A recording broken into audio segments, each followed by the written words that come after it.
Hello, welcome to Tennessee's At-Home Learning Series for Math. Today's lesson is for all our 7th graders out there, though all students are welcome to join in. This lesson is the 16th in our series. My name is Kayla Anderson, and I'm an 8th grade math teacher at Rocky Fork Middle School in the Rutherford County School System. Welcome to my classroom. I'm so excited to be your teacher for this lesson. If you haven't seen any of our previous lessons, you can find them online at www.tn.gov/education. That's also where you can find the optional student packet with the handout and materials that you'll see in today's lesson. Before we get started, to participate fully in today's lesson, you will need paper, pencil, a surface to write on, and you may want a calculator and the student packet if they're available. Okay, let's begin. Can you think of a few items near you right now that are circles? What about items you have seen somewhere outside of your house? Well, I'm sure that you came up with some great examples of circles. Each one of those circles has what is called a circumference. Before we dive into what a circumference is, let's learn a few key terms that we will need in order to achieve today's learning target. Go ahead and draw a circle on your paper. It doesn't have to be a perfect circle, but something that looks similar to mine will be great. Also, go ahead and label the center of your circle. Again, it may not be perfect, but you want to draw a circle and you want to label the center.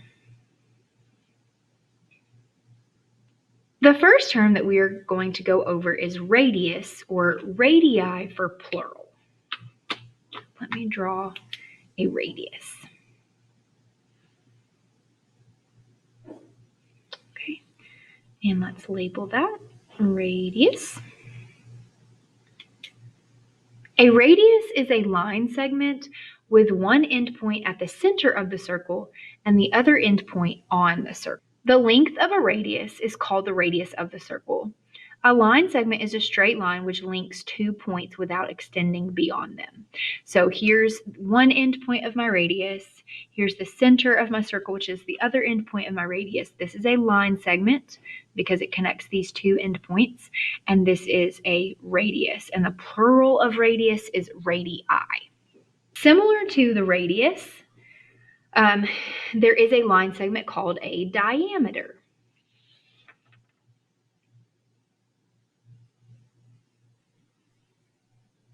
Label that.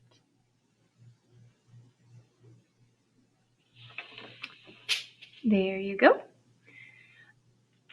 A diameter of a circle is a line segment that passes through the center of the circle and whose endpoints lie on the circle. So it passes through the center and the endpoints are on the circle.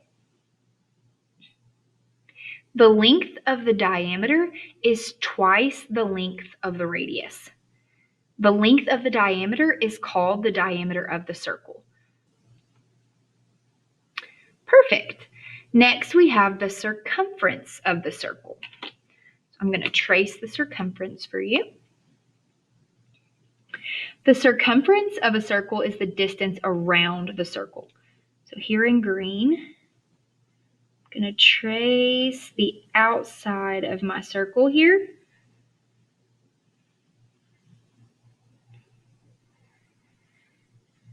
Not too bad. And that is called the circumference. I'll make myself a little arrow there. Circumference. Okay, and so the circumference is the area, or the distance around the outside of the circle. It's very similar to the perimeter. Do you remember what the perimeter of an object is? Right, it's the distance around an object. So similar to the fence around a yard, circumference is a special word for the perimeter of a circle. Does your circle look like mine? Great. This visual will be great to have as you work through problems later. This next part is extremely interesting. In this next section, we will learn where the circumference formula comes from. Let's put this down here. The ratio of the circumference to the diameter is the same for all circles. This ratio, the ratio of the circumference to the diameter, is called pi, which is this symbol, and it's pi, not PIE like the pie you eat, but pi.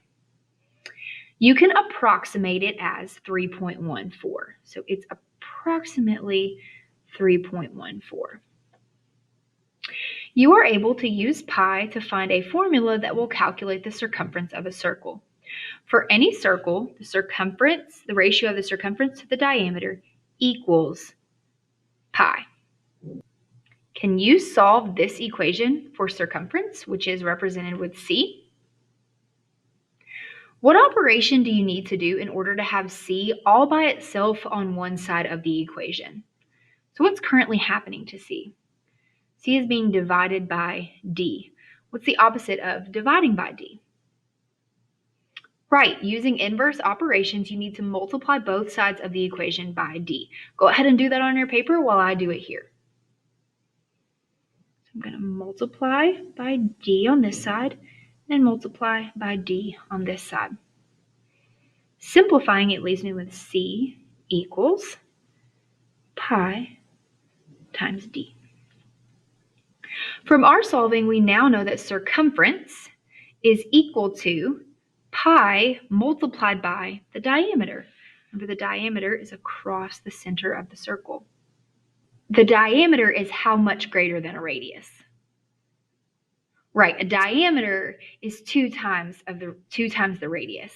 So this means that you can use the equation C equals pi D to find the formula for circumference in terms of diameter. But what can we substitute in for D if we want to find the circumference in terms of the radius? Right, if the diameter is 2 radii, then in this formula here, we can substitute or replace 2r in place of D because the diameter is 2 times the radius. So I'm going to substitute 2r in place of D. And so another formula that we can use is C equals 2 pi r. Okay, so let me just draw attention to those two different formulas real quick. So here's one version of this formula. Okay, C equals pi d. So the circumference is equal to pi times the diameter. All right, when we've manipulated that formula a little bit, remember that because the diameter is 2 times the radius, we can substitute 2r in place of the diameter. And so our other formula that we can use is circumference equals 2 pi r. So this is the formula in terms of the diameter, and this is the formula in terms of the radius. Okay, so let's apply one of these formulas to a problem. Okay, so find the circumference of the circle, use 3 14/100ths for pi, round to the nearest hundredth if necessary. So I'll pause for just a second in case you'd like to draw that circle on your paper. Since the problem gives us a diameter, which of those two formulas should we use? Right, we should probably use circumference equals pi times diameter since the problem provided us with a diameter. Okay, so what is the problem asking us to solve for? Right, the problem is asking us to solve for circumference, which is represented by what variable? Right, C. So with that in mind, what variable are we going to substitute the 5 900ths feet in place of? I hope you said D. That's exactly what we're going to do. Go ahead and do this on your paper as I do it on my paper here. So if circumference is equal to pi times diameter, we're trying to find circumference. We don't know that. We said that pi is approximately 3.14. For right now, we're going to leave it as pi. And then we're substituting what we know in place of the diameter. And from the problem, we were given that the diameter is 3 9/10. And again, as I just said, this is pi, P-I, which tells us here use 3.14 or 3 and 1400ths for pi. So we're going to go ahead and substitute the 3 and 1400ths in place of pi. And then we still have our 5 and 9/10ths, which was our diameter. So what's going to be our last step here? Right, we're going to be multiplying these two numbers together. If you have a calculator, go ahead and use it here. I'll give you just a second to do that, and then we'll compare answers.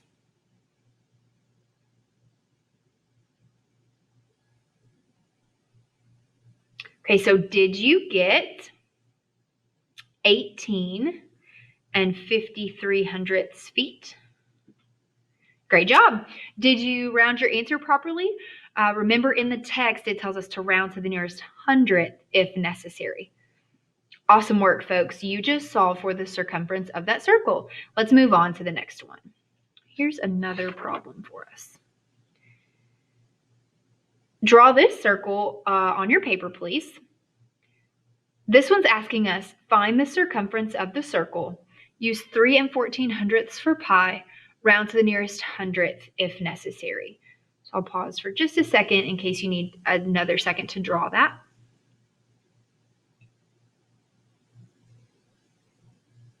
Okay, so analyze the picture that you have just drawn. What does the 56 centimeters represent in the circle? Think back to that diagram that we drew at the beginning of the lesson.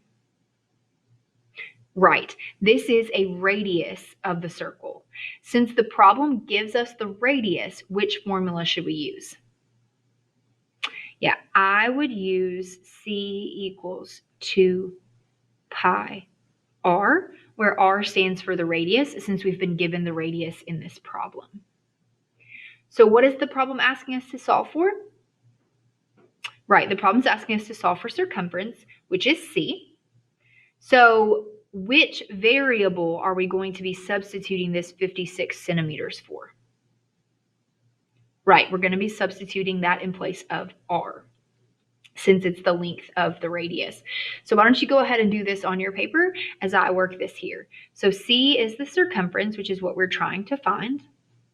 Then we have 2 pi, and we just said we're going to be substituting this 56 centimeters, which was the length of the radius, in place of r. So what does this symbol stand for again?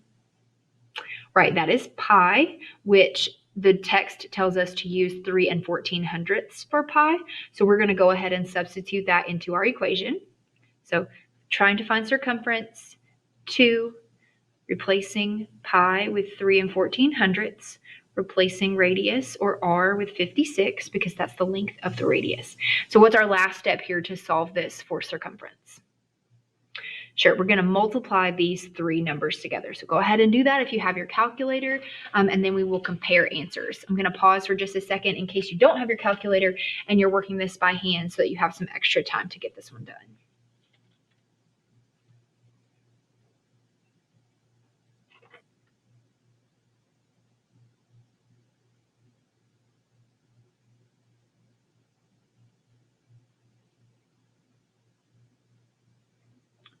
Did you get 351 and 68/100 centimeters? Did you round your answer to the nearest hundredth like the directions told us to?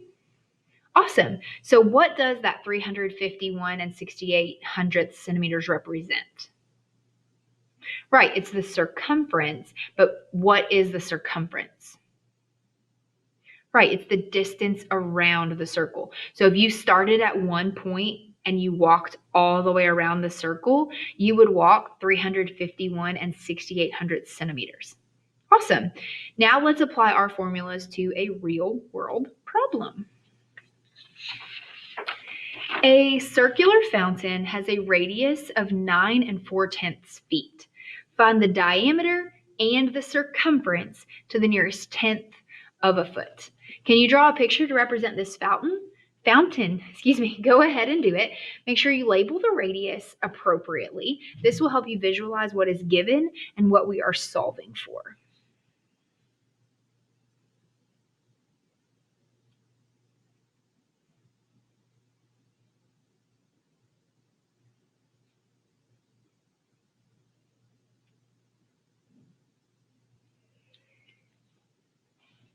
Okay, now that we have a diagram to help us, let's move forward with the problem. First, the problem asks us to find the diameter. What do you know about the relationship between the diameter and the radius? Well, remember that the diameter is twice as long as the radius. So if we know that the radius is 9 4/10 feet long, then how long would the diameter be? Well, since the radius is 9 4/10, we would multiply by 2 to get the diameter. 9 4/10 times 2 is 18 8/10. So the diameter is 18 8/10 feet. Great work. Next, the problem asks us to solve for the circumference. Analyze the picture that you have drawn. What does the 9 4/10 feet represent? Right, it's the radius. The problem told us that. Since the problem provides us with the radius, which formula should we use?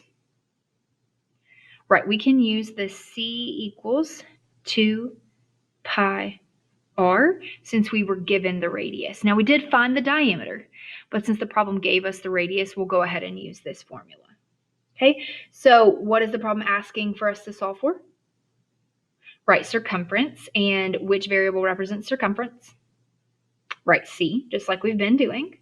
So what variable are we going to substitute the 9 4/10 feet for?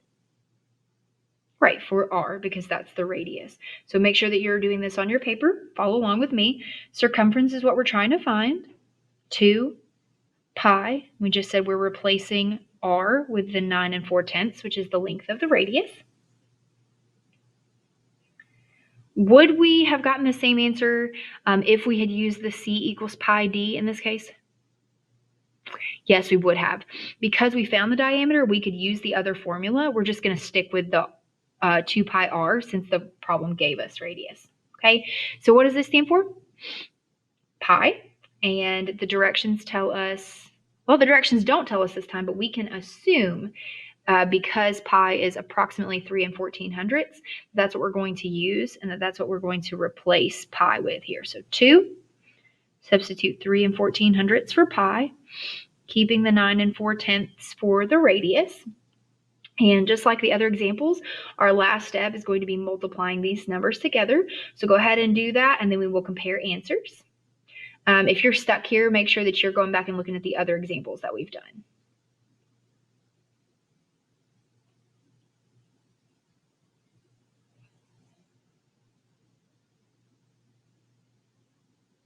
Did you get 59 feet? Did you round to your answer properly? Remember that this problem tells you to round to the nearest tenth. So rounded to the nearest tenth, we get 59 feet. Awesome job, guys. You're doing a great job here. We're going to work on a few more of these circumference problems. Okay, so here's our next problem. A circular pond has a circumference of 628 feet.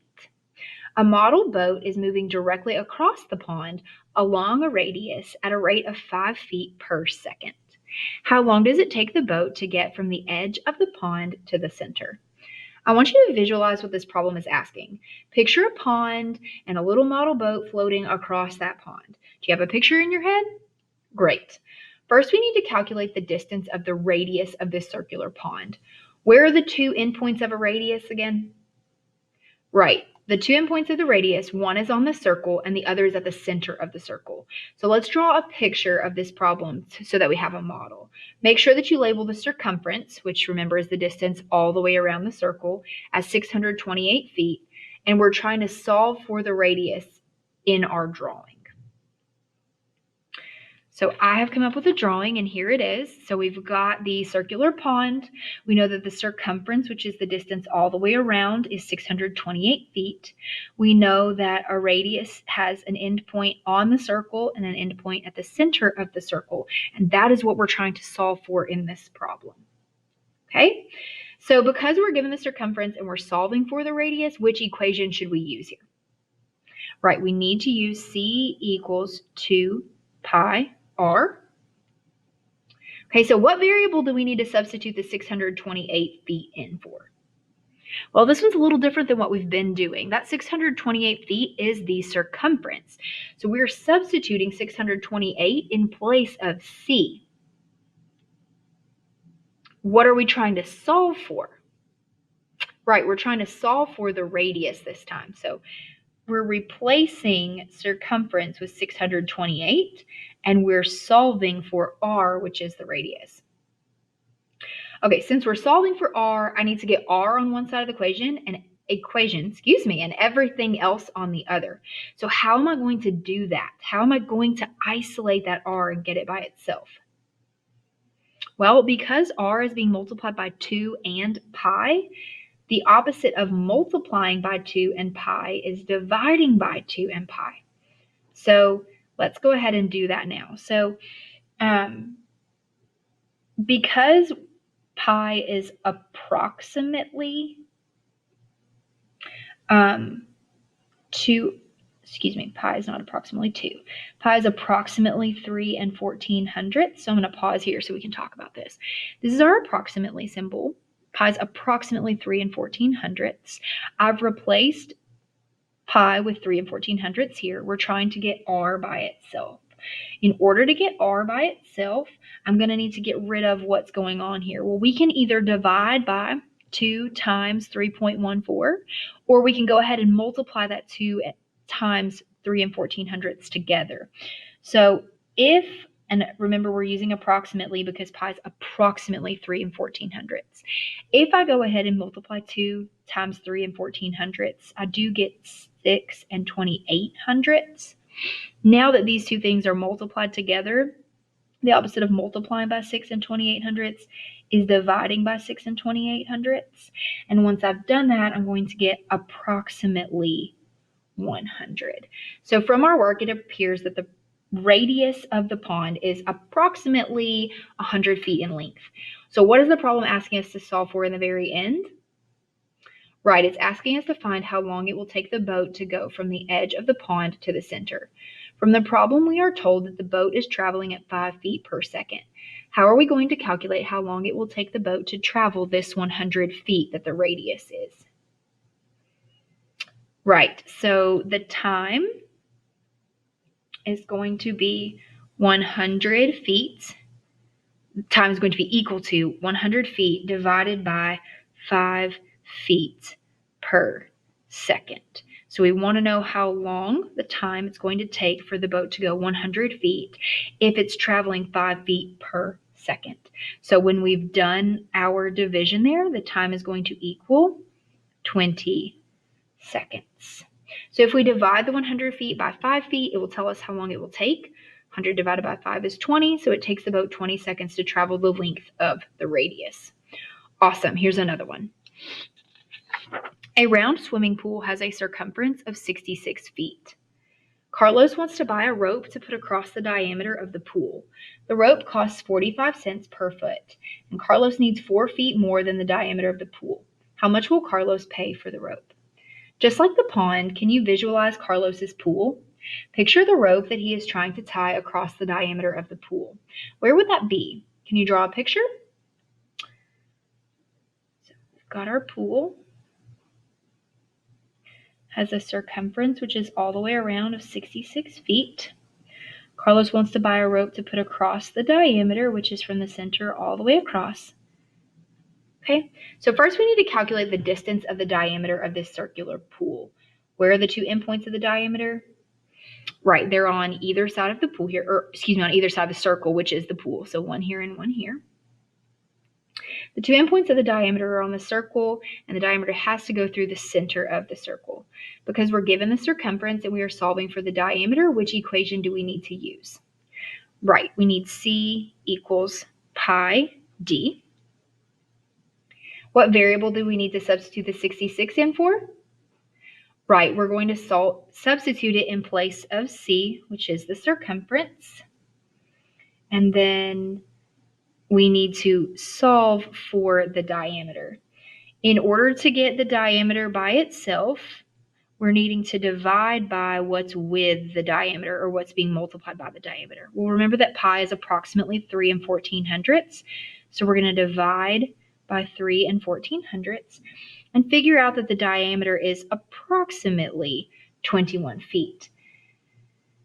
The problem is asking us to find how much it will cost Carlos to purchase rope if the rope costs 45 cents per foot. From the problem, we are told that Carlos needs 4 more feet than the diameter. So how many actual feet does he need to purchase?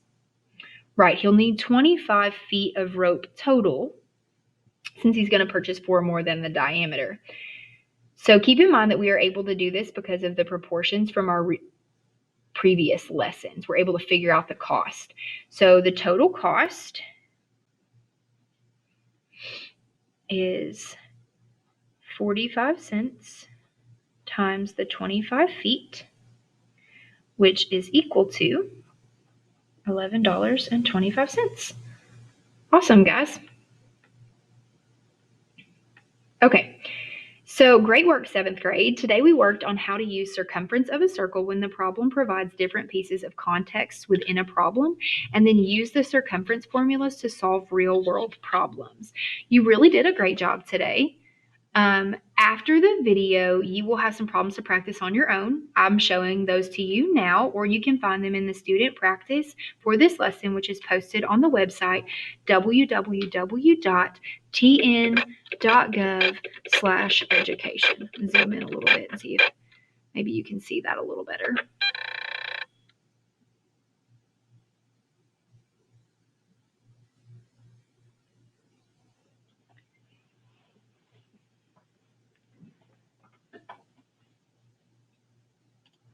Okay, 7th grade, I enjoyed reviewing circumference and how to solve problems and find circumference and apply it to real-world problems with you today.